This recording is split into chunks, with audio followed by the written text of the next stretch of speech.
the Serengeti migration, we have about 1.3 million animals, wildebeest alone migrating. But how many is 1.3 million? That's just wildebeest. That's not counting all the zebra, the Thompson's gazelle, the eland, the Congoni, the buffalo. Those animals need to drink every 4 days. And the only place they can do that in the dry season is the Mara River. The Mara River is the only place in the ecosystem that has water all year round. The Mara never stops flowing.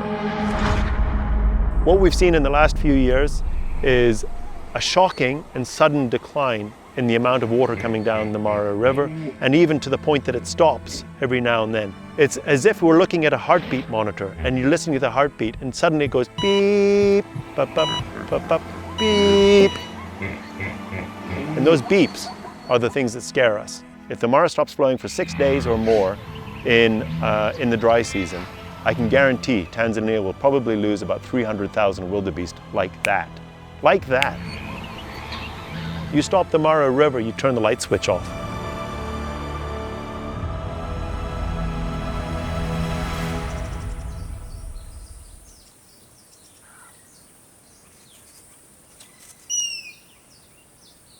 My name is Dr. Grant Hopcraft. I'm a research scientist at the University of Glasgow. And my research area is conservation ecology. I work here in Serengeti. I run the Serengeti Biodiversity Program, which is supported through the University of Glasgow in Scotland. The Greater Serengeti Mara Conservation Society is actually a service provider, I would say. My role in that is that I am a scientific advisor. And I have been working in the Serengeti now for 26 years. The society itself is quite new, and it stems from basically seeing a need and a requirement to integrate and to facilitate communication and to facilitate the link between what we know about the system and how to manage it.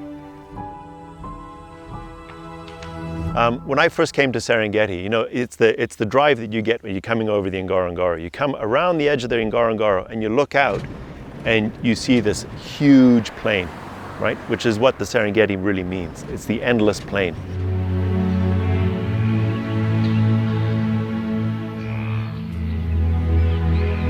For ecologists and for scientists, it's actually a classroom. This is where we learn about how ecosystems work. It's a bit like if you're religious and somebody says, do you want to go to the Vatican? You know, that's what the Serengeti is like. You don't see an ecosystem like this anywhere in the world. And that drives the movement of the wildebeest.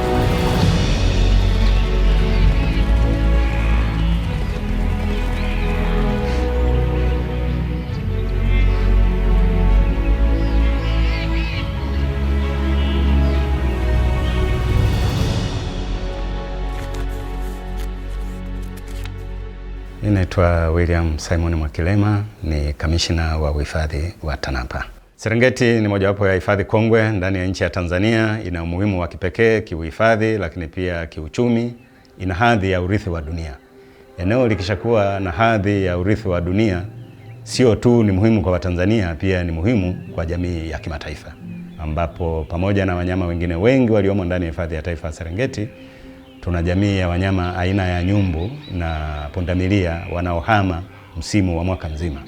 Kikubwa kinachowafanya waweze kutembea kwenye mzunguko huu wanaozunguka ni upatikanaji wa malisho na maji.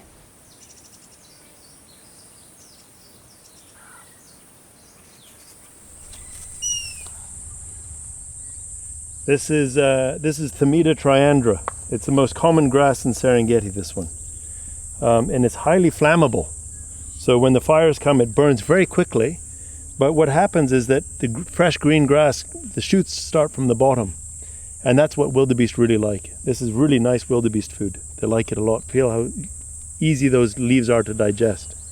The 1950s, 1958, the wildebeest population was only 90,000 wildebeest. And by the early 1980s, it was almost 1 million animals. Because what happened is the wildebeest went right up to over 1.4 million animals. One of the important lessons that the Serengeti is actually teaching us in terms of conservation is that you don't manage for stasis. You don't manage for things to stay the same. Yeah? You manage it so that it can be resilient. It can change with the times, with climates and things like that. What you want to have is a system that will be able to change. What we're seeing over time in the Serengeti is a lot of changes happening around the edges of the Serengeti, right? Human populations are increasing, and what that means is that the borders of the Serengeti are becoming harder and harder. A lot of land use change brought about mainly by growing human populations, massive deforestation, and also heavy overgrazing.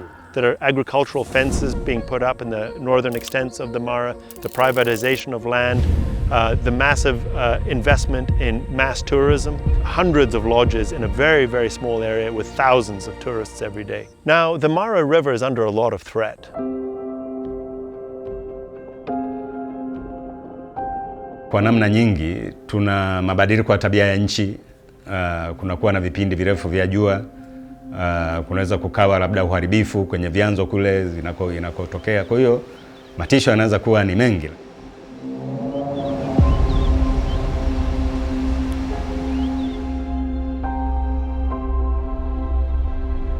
The Greater Serengeti Mara Conservation Society is a service provider. I think the society provides the service of allowing all the managers an equal platform from which they can discuss and interact with each other, share their knowledge, share their experiences, and come together really to manage the ecosystem for the better. Tanzania's got some outstanding resources, and it's got some outstanding management systems.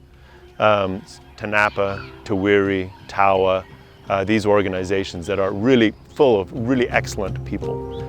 The issue is that the Serengeti Mara is actually shared between Kenya and Tanzania. And it's one ecosystem. It's an ecosystem in which these animals are moving freely. And yet managers are responsible for only a certain section. But you never have the opportunity to talk to the people from Kenya necessarily, because your job is full-time.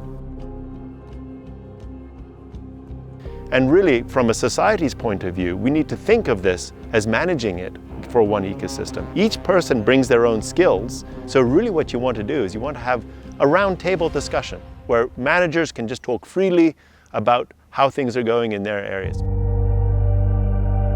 The Serengeti is really very important because there's a lot of tourism that the ecosystem supports. I mean, tourists come from all over the world to come to Tanzania. And when you have an ecosystem that operates really well, the benefit of that is very good tourism. You know, as long as there's enough food and resources for everybody and the wildebeest to survive, the system will be fine. If the system's fine, if you focus on the conservation, the tourism and the business will be fine. One of the things that we could potentially do is we could move big lodges and put them on the perimeter of the ecosystem. We're providing jobs to the people who need them. We're providing a soft buffer around the edge of the national park, not this hard barrier. And it allows the animals the space that they require.